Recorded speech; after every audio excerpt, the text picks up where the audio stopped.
Hello and welcome back to District 6200's Grant Management Seminar. Again, my name is Frank Bradshaw and I am the Rotary Foundation Committee Chair for District 6200. This is module number 3 and it covers district grants.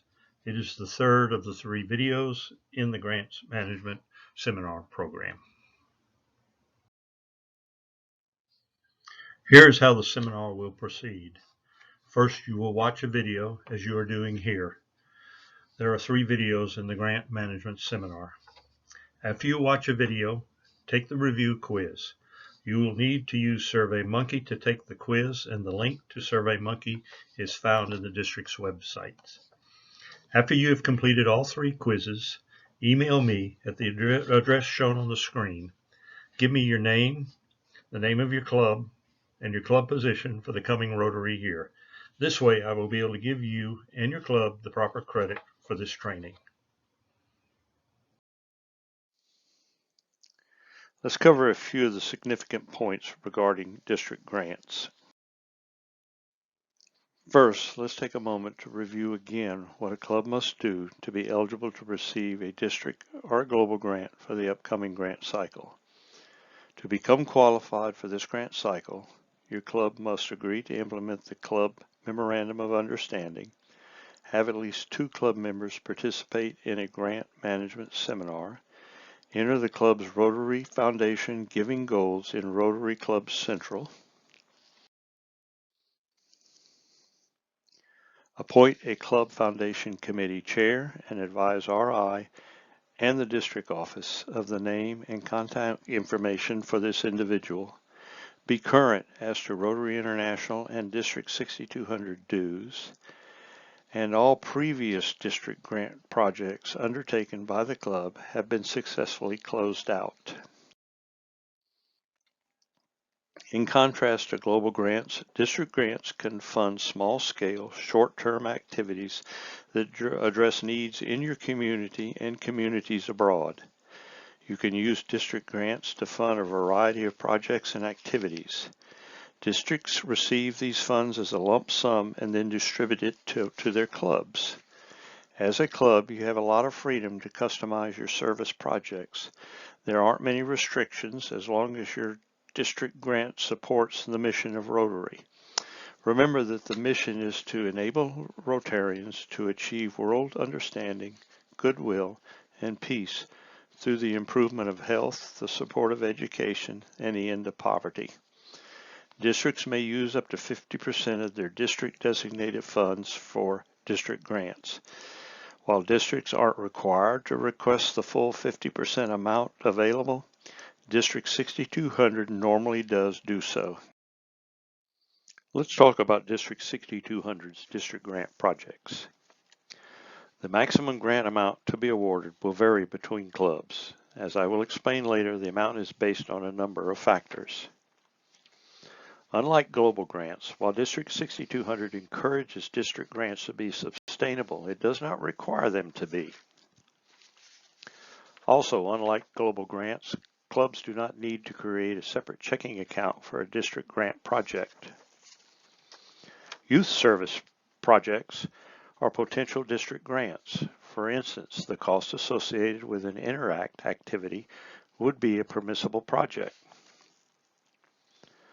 Unlike global grants, construction projects are allowed. Brick and mortar projects are problematic to a global grant project due to issues such as building ownership during the lifetime of the project. This is not the case with district grants, as historically the projects have included construction of items such as park pavilions, school athletic facilities, and the like. Finally, partnerships among clubs are encouraged, as up to 4 clubs may participate in a partnership in a district grant.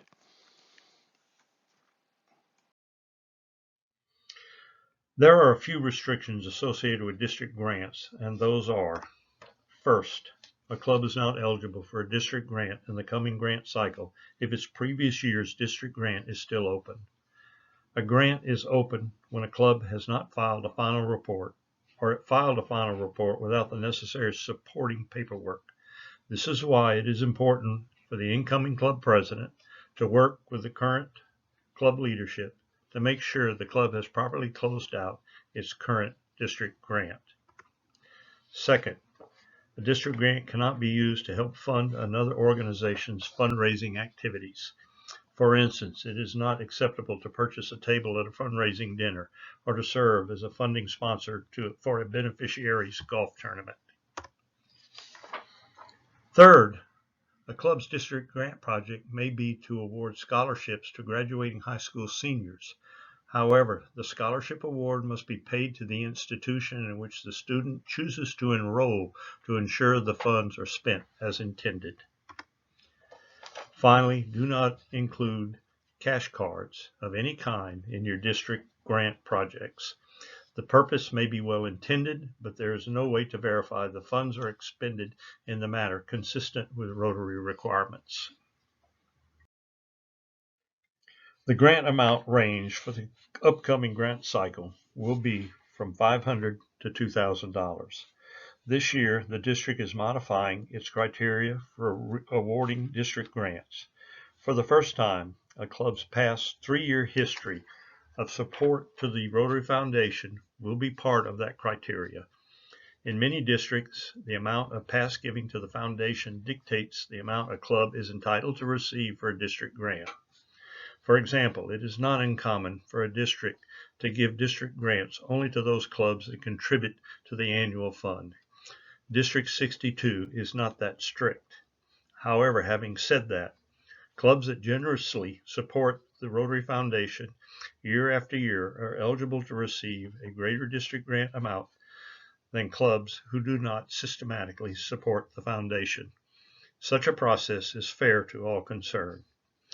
The Foundation Committee will also consider this year the funding match being provided for the projects as a criteria for setting funding levels for the projects. A member of the District Rotary Foundation Committee will contact the club if a district grant application poses any questions or concerns. As pointed out in the first video, clubs must use the DAC-DB grant module and use the online grant application found in that module. It is strongly recommended that you watch the tutorial video provided by DAC to better understand how to use and fill out the online application. Remember, the district grant application deadline is May 15, 2020. Any applications received after that date will not be considered. Here are the important dates to remember. March 12th, 2020. All 2019-20 district grant final reports from clubs are due. May 15th, 2020, the 2020-21 district grant applications are due.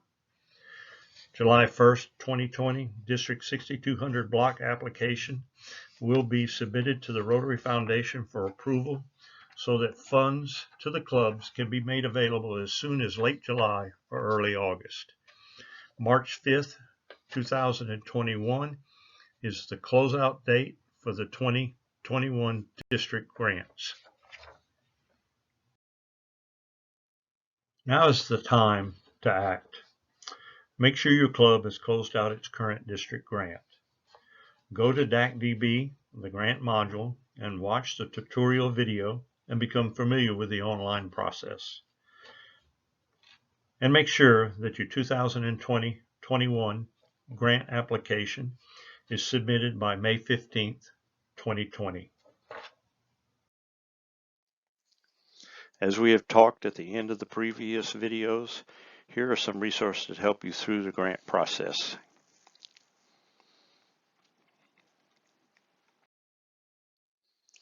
This is the end of the third video. You now may complete the Module 3 review quiz. Thank you.